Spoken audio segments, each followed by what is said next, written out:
Hey, welcome back. It's Coach O'Connor. Today we're talking about the position of catcher and how you can do better at tryouts. So we talked about some of the mental aspects of it in our last video. This video I'm going to cover the stance. There's two types of stances that we're going to talk about.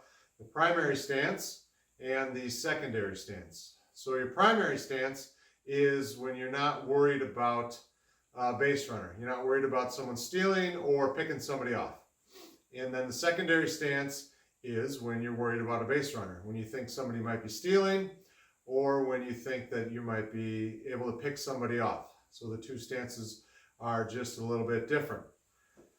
So for starters,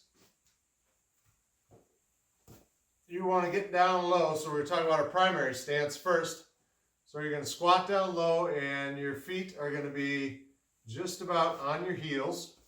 And you're a little more than shoulder width apart, and your feet are pointed at second base and shortstop position.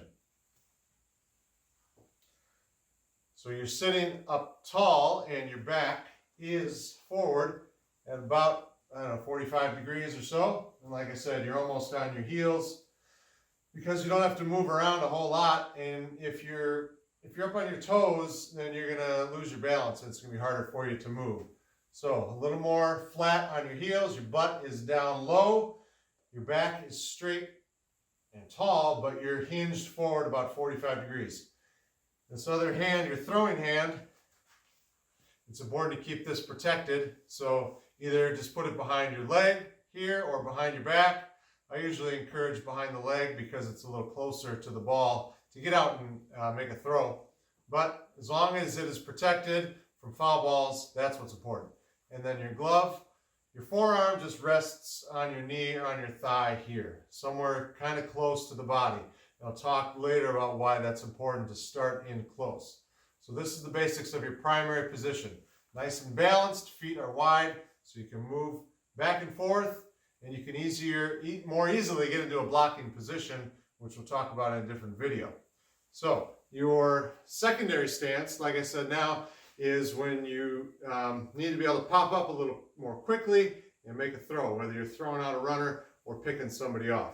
So for the secondary stance, the only thing that really changes is your throwing side foot is going to go back just a couple of inches, not too far, just a few inches, and your butt is going to be up a little higher. So you're going to go from this position up to here. So you don't want to be so high that you block the umpire's view, but you want to be up a little bit taller or a little bit higher with your butt, but you're still hinged forward, so your chest is still forward, and this hand is still protected. So you're just up a little higher with your butt, and your throwing side foot is a little bit further back. So that puts you a little bit closer to that throwing position of glove side forward. And we'll talk in a different video about the quickest and most powerful way to make a throw if you're throwing out somebody running or picking off a runner. So make sure you subscribe and stay tuned for more videos.